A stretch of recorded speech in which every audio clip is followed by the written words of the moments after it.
YouTube ski. Yeah. Yeah. We back in that mode. We back in that mode. We back in that motherfucking mode, bitch.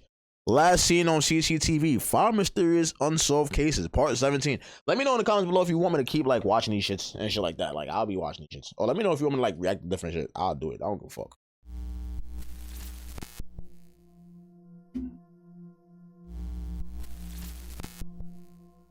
Carly Goosey. The Goosseys were a blended family living in the tiny, unincorporated... All right, see, I don't like this. I don't like this. Because this, like the narrator's voice, it creeps me out a little bit. Like, real shit. ...rural community of Chaffant, California. I gotta lock my door. Although their oldest daughter, 16-year-old Carly, was generally considered responsible, she had recently been suspended from school for smoking marijuana, leading to a drop in her grades. However, after attending mandatory counseling sessions, her grades were back on track, and her troubles seemed behind her. Around 9 p.m. on the night of Friday, October 12, 2018, Melissa Goosey answered a frantic call from Carly. The teen had been enjoying a night out with her boyfriend, 16-year-old Donald Arrowwood III, and the pair started their evening at a high school football game before going to a house party. Donald shared that after smoking around 8 p.m., Carly became antsy and fearful, noting that the music at the party was scaring her. He took her outside, hoping the fresh air would calm her. Instead, her panic intensified. She became frightened of Donald, a boy she had known for years, and began to run away from him. Oh, she got laced. The weed laced her. At this point, she phoned Melissa and begged her to come and pick her up from the party. Weed laced her. Melissa noted that she seemed frantic and out of sorts over the phone. The weed laced her. Donald stated that Carly hadn't smoked in some time, and he attributed her behavior to this, noting that no one else at the party experienced similar effects. Yo, Donald, did you put something in that motherfucker? Nah, real shit, like, we have to act shit like that because I'm not gonna lie. A lot of niggas is weird, bro. Yo, this is a weird time that we living in. I know this is probably old, but yo, bro, niggas be putting coke inside the fucking spliffs and all that, bro. And when I tell you, real shit, this is why when you smoke, you always gotta have somebody, you always gotta watch the person roll up. That ass. Don't be walking around the street. Yo, because a lot of niggas do this, bro, especially downtown. A lot of niggas, they walk around, they have a conversation with somebody they just met, and they smoke, and they take a hit. Fuck no. I would never in my life. Nigga, some nigga that I know, he was on my job, but he moved on my job. The nigga used to like roll up in the bathroom and just like get and just like walk while we walk to the train station. He had smoke, right?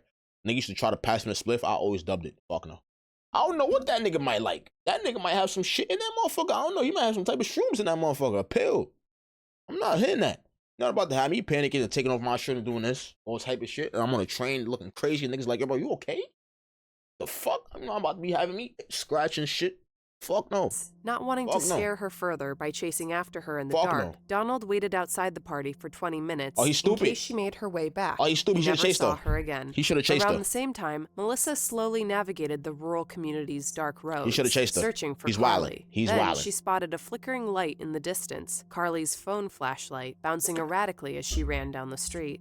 After catching up with her, Melissa managed to get Carly into her car, but she remained in a state of extreme panic, shifting erratically between seats and claiming the car would kill her. By the time they got home, Zachary, Carly's father, noted that she seemed so distraught that the marijuana she consumed must have been laced with some other drug. Melissa began recording Carly's distress to show her the dangers of drugs once she was sober. In the recording, which has not been released in full to the public, Carly told her parents that she really messed up and that she was afraid that Melissa was going to kill her. An alarmed Melissa responded that she would never want to harm her, to which Carly wept, indicating a feeling of intense paranoia. I'm just thinking all this demonic stuff. I can't help it. Hoping she could sleep it off, Zachary and Melissa tucked Carly into bed. Why didn't they bring her to a hospital? What the fuck? That's the first thing you should have done. You should have brought her to a hospital. Y'all should have went. Fuck the insurance. I'm pretty sure she got insurance. You should have brought her to the hospital. The hell? You over here putting her to sleep? Nigga, if you knew she got laced, or if you think she got laced with something, you bring her to the hospital, like no matter what, so they can examine her and they can have her in the hospital and they can understand what the fuck is going on. They could probably flush the shit out of her system. Real shit. At this point, Melissa's account becomes inconsistent. Because what if she wake up and leave? Melissa told authorities that she checked on her at 5:45 a.m. the next morning, and when she returned at 7:15 she wasn't there. Carly was gone. Later, however, Melissa amended her story to say that she had spent the entire night sleeping with Carly in her bed. When she awoke around 7 a.m., Carly was gone. At first, Zachary and Melissa assumed Carly had just stepped outside, but their concerns deepened when they realized she'd left her phone behind. The They fuck searched is the wrong with neighborhood her? in ever-widening circles, but by 9 a.m., there was still no sign of her. So they called the police. Initially, the family was hopeful. 3 witnesses came forward, and with so many sightings, surely it wouldn't be long until she was found. The first witness, who saw Carly walking around outside his home between 6:30 and 6:45 a.m., was a neighbor of the Gousets. The next, another neighbor who knew Carly personally, saw her moving down White Mountain Estates Road toward Highway 6, holding a piece of paper. The third, who has never been publicly identified, witnessed her standing at the junction of White Mountain Estates Road and Highway 6. The scrubby desert terrain dotted by mountains and canyons was relentlessly searched with dogs and helicopters. Unfortunately, the dogs lost Carly's scent right where the last witness had seen her, and the trail went cold. Now, almost 6 years later, there have been no confirmed sightings of the young woman, who would now be 22 years old. In an interview with the FBI in 2020, her father said, "I'm down to 2 things. Either she crossed that desert so far that nobody found her, or she was abducted." As with many unsolved cases, the lack of answers leaves room for speculation, and many have pointed to Melissa's changing story as a sign of guilt. Some people, including Carly's biological mother, have alleged that Carly might have overdosed, and that Melissa and Zachary hid her body. There is no sign that this theory is based in fact, and sadly, searches of her phone and— Is this bitch dumb? Huh? Wait, hold on, let me repeat. Let's go to that again. What she said? As a sign of guilt. Some people, including Carly's biological mother, have alleged that Carly might have overdosed, and that Melissa and Zachary hid her body. There is no sign that this theory is based in fact, and sadly, searches of her phone and social media have yielded no clues. Her friends have noted that she had adverse reactions to marijuana in the past, so a bad reaction to the drug is not out of the question. Donald, though he was with her the night before she vanished, has never been considered a suspect in whatever befell his then-girlfriend. Clearly, she was not in her right mind the night before, and many believe that she remained in an altered state, causing her to flee her family home on foot the following morning. The search for the young woman continues. When she vanished, she was 5'7" and 110 pounds, with dark blonde hair and blue eyes. If you have any information on Carly's disappearance, please contact the Mono County Sheriff's Office at the number on the screen. As FBI Special Agent Sean Reagan told SF-Gate, "We will not give up on Carly. People don't disappear into thin air." That's a fact. I mean, that's not always true, because I done seen some cases where niggas just disappeared out of nowhere. Dead ass though. Nah, real shit though. This shit be crazy. Jack O'Sullivan.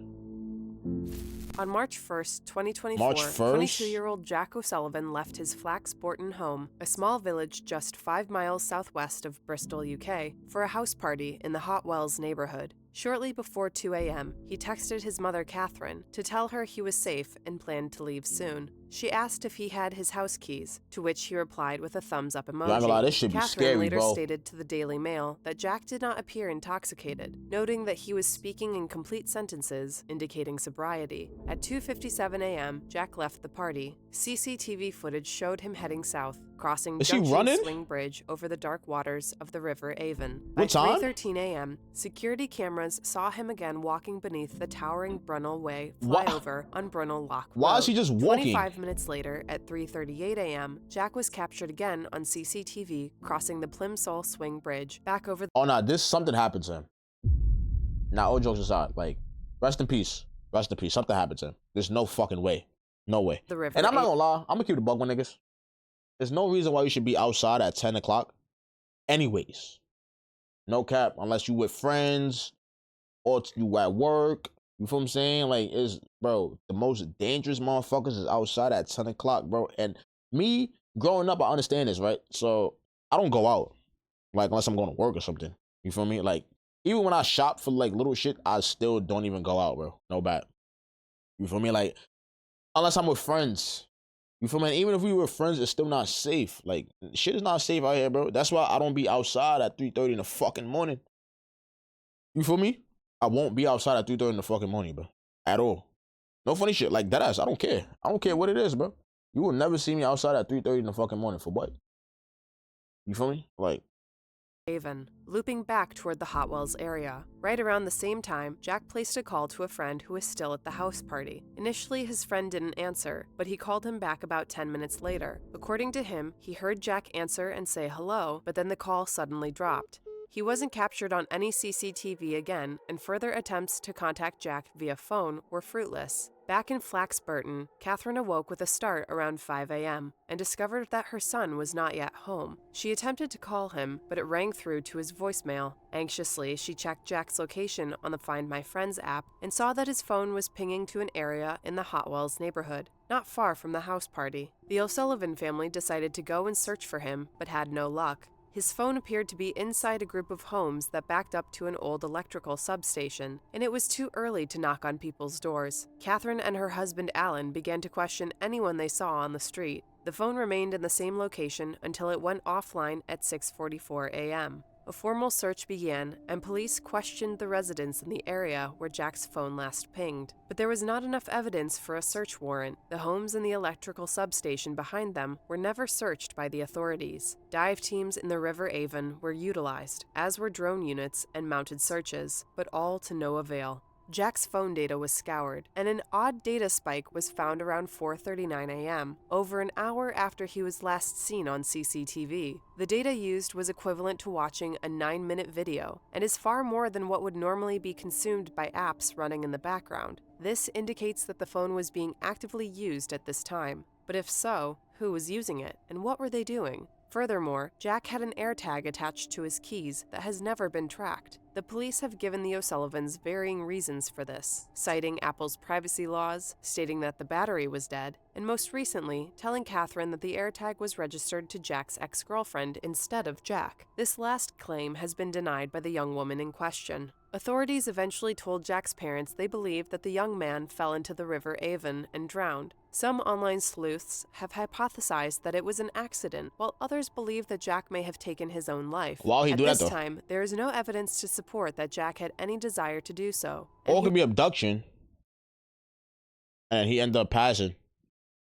And like it's like shit like that. Like that's what, like shit like that is weird, bro. Like even though like it's rare to just go missing, it happens. You feel me? But it's like here's the thing. Something has to happen during that time that you go missing. You feel me?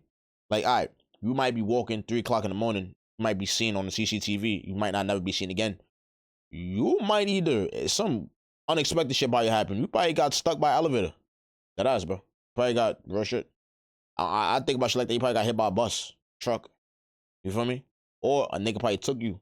You feel me? Put you in the back of the truck. No CCTVs like right there. Like he could be walking. When he passed this edge right here, the bridge, somebody probably caught him. God forbid. Like, these is just all, like, thoughts. You feel me? He was not known to have because nobody just go missing, struggles. bro. Police have I don't searched give the a River fuck. Avon, but no sign of Jack or his Like, there's no way. belongings has surfaced as of yet. The early morning hours of March 2nd were quite cold, with a dusting of snow on the ground. Though some have wondered if he could have succumbed to hypothermia, he was dressed appropriately for the weather. Avon and Somerset police have been criticized by both the O'Sullivan family and the public for their handling of Jack's case. Many believe that if he were a young woman, the search would have been far more exhaustive. Catherine in particular feels that the police have missed vital clues in the past. The final image of her son on the CCTV footage at 3:38 a.m. was found by her, not an investigator. She also notes that though the authorities say there were niggas not checking surveillance cameras, they don't care.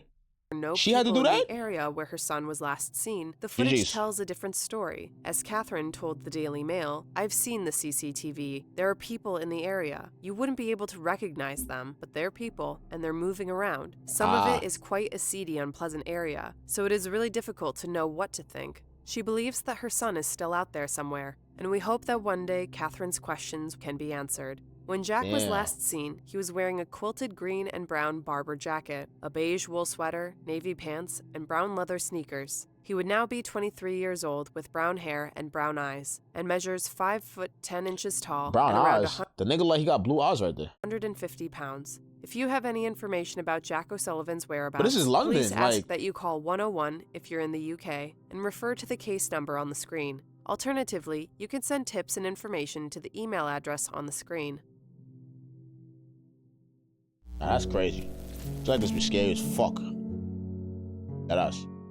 Stacey Ann Kales endured a difficult she's cute. childhood marked by the turbulent relationship of her alcoholic parents. Despite it all, Stacey was a hard worker, graduating high school at just 16, and then taking a job as a hotel night receptionist in Bolingbrook, Illinois, while she pursued a nursing degree at Joliet Junior College, about an hour outside of Chicago. While working, she met 47-year-old Drew Peterson, a local Bolingbrook police officer who would often stop in to do security checks. In 2001, when she was 17, the two began dating despite their 30-year age gap. What the fuck? The fact that Drew was still married to his third wife, 38-year-old Kathleen Savio. In a disturbing twist, Stacey often stayed in the basement of the Peterson house with Drew, while Kathleen and their two sons slept unaware upstairs. Eventually, Kathleen got an anonymous letter revealing the affair and claiming that Drew's political connections as a police officer would protect him from any consequences. Since Stacey was a minor when they began dating, Drew could have been criminally charged for getting involved with her. However, the letter stated that Drew's job would insulate him from prosecution. In August 2002, Kathleen filed for divorce, launching a contentious separation process that resulted in 18 domestic disturbance calls to their residence between 2002 and 2004. According to Kathleen, Drew was violent and unpredictable.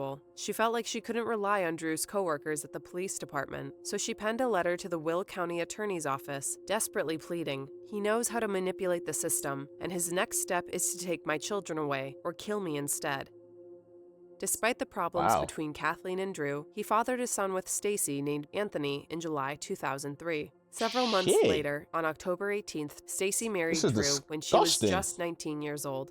8 days after the divorce from Kathleen was finalized. On March 1st, 2004, Kathleen's body was discovered in the bathtub of the master suite in the home she had previously shared with Drew. The case was initially ruled an accidental drowning, although Kathleen's injuries were not consistent with this explanation. She had bruises, fractures, and abrasions that could not be explained by simply drowning and interacting with the smooth surface of her tub. Nevertheless, life moved on for Stacey. She had her second child, a daughter, Lacey, in 2005. She also formally adopted Kathleen's two sons. Though she was reportedly a good mother, the relationship between her and Drew was growing increasingly volatile. She began telling family members that she was frightened of her husband and that she was considering divorce. Then, on October 28, 2007, her sister Cassandra Kales couldn't get a hold of her. Drew Peterson claims that upon returning from a night shift around 5:30 a.m., Stacey informed him of plans to visit her grandfather, so he wasn't surprised to find her gone when he awoke around 10 a.m. Later, around 9 p.m., he alleges he received a call from her stating she was leaving him for another man. Cassandra had a different version of events. She had plans to meet up with her sister that day, but when she never showed up, Cassandra grew worried. Finally, in desperation, she drove to the Peterson home around 11 p.m., but didn't see Drew or Stacey's car in the driveway. One of Drew's children stated that Drew and Stacey had argued, and Stacey left, prompting Drew to follow her. At 11:15 p.m., Cassandra called Drew and demanded to speak to her sister, but Drew told her he just got home and that he'd been out looking for Stacey.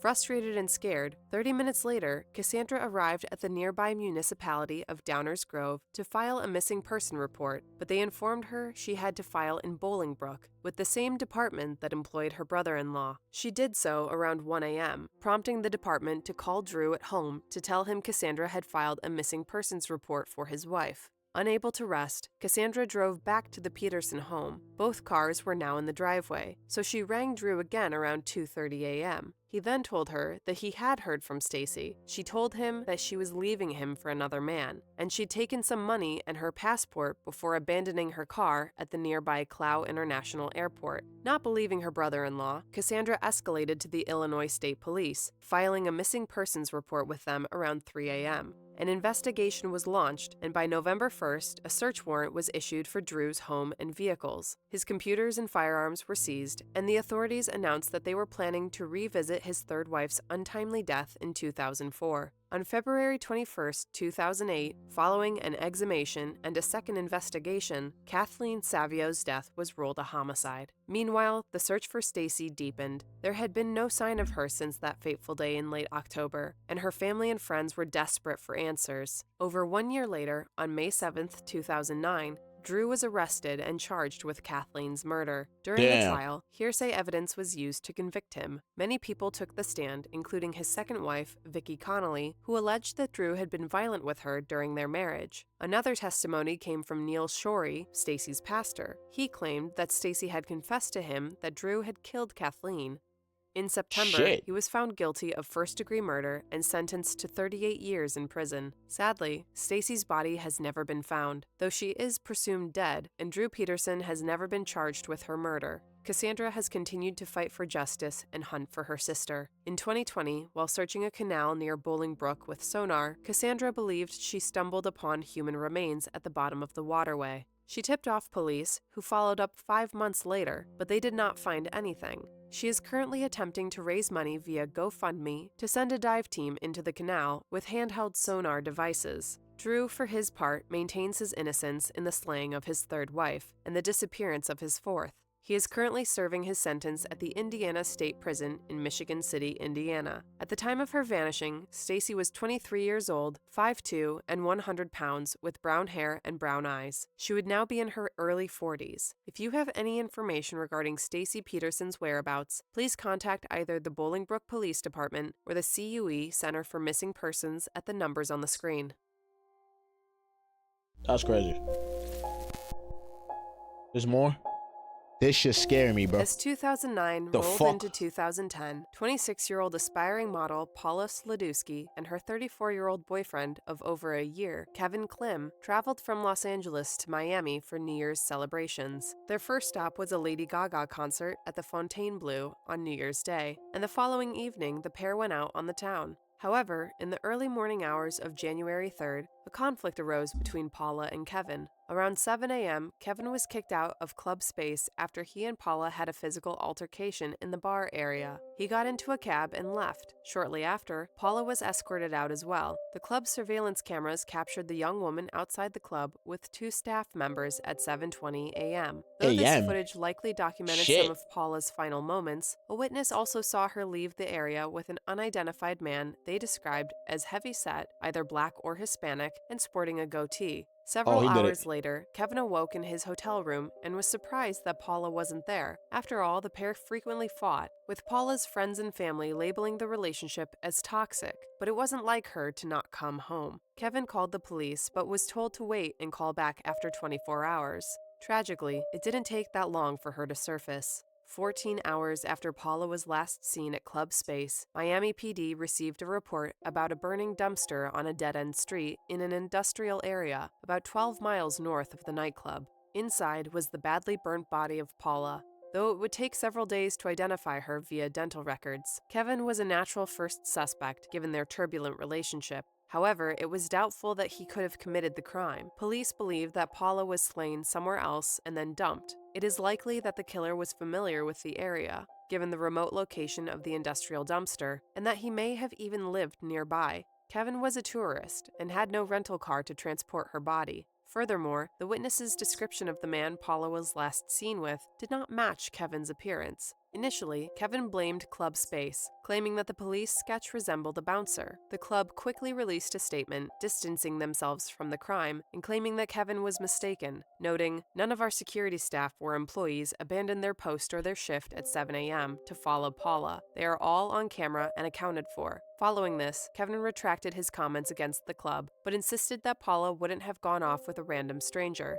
In his mind, the man was likely someone she had talked to inside the club. To this day, 15 years later, the identity of the man Paula was last seen with remains unknown. No further suspects have surfaced, and no additional surveillance footage of Paula has been found. As the former lead detective Michael Gaudio noted to CBS News in 2020, "It's the one I didn't solve. To be unable to give the family closure does bother me. I still think about it to this day." If you have any information about what happened to Paula Sladewski, please call Miami-Dade Crime Stoppers at the number on the screen. Rest in peace. Nah, rest in peace, bro. At this point, it's rest in peace. It's RIP, bro. Deadass. Missing randomly, bro, is RIP, bro. Like, nobody's not just gonna do that for years, bro. At least that's what I think. April 17, 2019 began as an ordinary day in Dallas, Texas, a stark contrast to the recent turbulence in Prisma Reyes's life. The 26-year-old had recently left her job as a paralegal to work as a receptionist at a dealership, and her romantic life was bumpy as well. She was in the process of reconnecting with an old flame, but she was simultaneously seeing a married man who bought her Jeep for her. She also felt that someone had been stalking her, and a few months earlier, the tires on her 2017 Jeep Wrangler were slashed. Frightened by this, she purchased a gun. Despite it all, as she dropped her son off at his babysitter in Old East Dallas and headed to work, nothing seemed amiss. She had a minor altercation with some coworkers over a parking spot, but after their supervisor stepped in, the matter was settled. At noon, she took her lunch break and drove 20 minutes into town to meet the aforementioned ex-boyfriend at the E-Bar Tex-Mex restaurant on Haskell Avenue. The pair had dated back in 2016, but things ended violently. However, in 2018, she dropped the domestic violence charge against him and the pair resumed communication. Unfortunately, that day, lunch didn't appear to go well, and after an argument, he left. Prisma remained behind and continued to drink for 3 more hours until the bar staff cut her off. She then got behind the wheel of her Jeep and drove away. A nearby She was drinking for 3 hours and y'all niggas let her take the car to the fucking wherever she was at? Oh, y'all niggas stupid? I blame the person who was giving her shots. Camera caught her clipping a curb as she left, indicating probable impairment. At 5:05 p.m., 3 women called 911 to report a road rage incident, stating that a woman matching Prisma's description had pointed a gun at them. They gave her license plate to the dispatcher and informed them that Prisma had left the scene. She appeared to be traveling back towards her residence in the eastern suburb of Mesquite, but after receiving a call, she made a U-turn and headed back towards the city. By 5:47 p.m., Prisma arrived at her ex's apartment complex, Olympus at Ross, now called McAllen at Ross, only half a mile away from the restaurant where they had met for lunch. Cameras in the parking garage captured her white Jeep pulling up and stopping suddenly outside the entrance. Why? She parked haphazardly and then rushed to enter the complex through the closing garage door. 2 minutes later, cameras by the elevators recorded Prisma pacing around unsteadily, appearing upset and talking on the phone. Witnesses recalled seeing her crying and acting very distressed. One more shadowy recording captured Prisma moving through the parking garage, and after that, she vanished. By 6 p.m., she no longer appeared on any security footage in the building, and there was no further action on her cell phone. She has never been seen again. At 7:30 p.m., her son's babysitter became concerned when Prisma didn't return. By 9:30 p.m., with no sign of her, she called the police. Authorities launched an investigation and quickly found her car, which was parked where she left it, blocking an intersection, with her guns still inside. Her ex-boyfriend was initially identified as a person of interest, but cell phone data and security cameras placed him 20 minutes away in the Dallas suburb of Irving, while Prisma was at his complex. Next, police contacted the 3 people that Prisma spoke with on the phone while she was wandering around inside the parking garage. They all expressed confusion and concern, noting that Prisma seemed upset and disoriented during their conversations. However, none of them had any idea where she could have gone. Police did investigate the married man who purchased the car for her, with whom she reportedly had a relationship. However, specific details of that investigation have not been fully released to the public. Online rumors suggest that the man's wife had recently discovered their involvement, though this has not been officially confirmed. Now, 6 years later, there are still no concrete clues about Prisma's disappearance. So she just disappeared like that? Her phone and bank accounts remain untouched. Mesquite police state that there are no active leads at this time. Despite theories circulating online, her ex-boyfriend was cleared by police, who confirmed his alibi. Others wonder if she was drugged at the E-Bar restaurant and then abducted by a stranger. The fuck? Her stepfather in particular believes that her behavior in the videos at the apartment complex indicates that she was not simply intoxicated. Another theory is that Prisma willingly disappeared or harmed herself, but her family insists that she would never leave her young son. When Prisma was last seen, she was wearing a red shirt and blue cropped jeans. She is a Hispanic woman standing at 5'2" and 135 pounds with dark brown hair and brown eyes. If you have any information about Prisma's whereabouts, please contact either the Mesquite Police Department or North Texas Crime Stoppers at the numbers on the screen.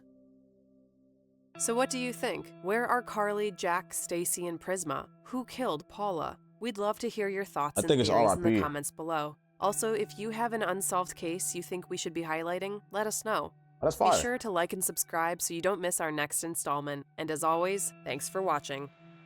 W video, man. I'm not gonna lie, shit like that creeps me out. but we still gonna always watch them motherfuckers.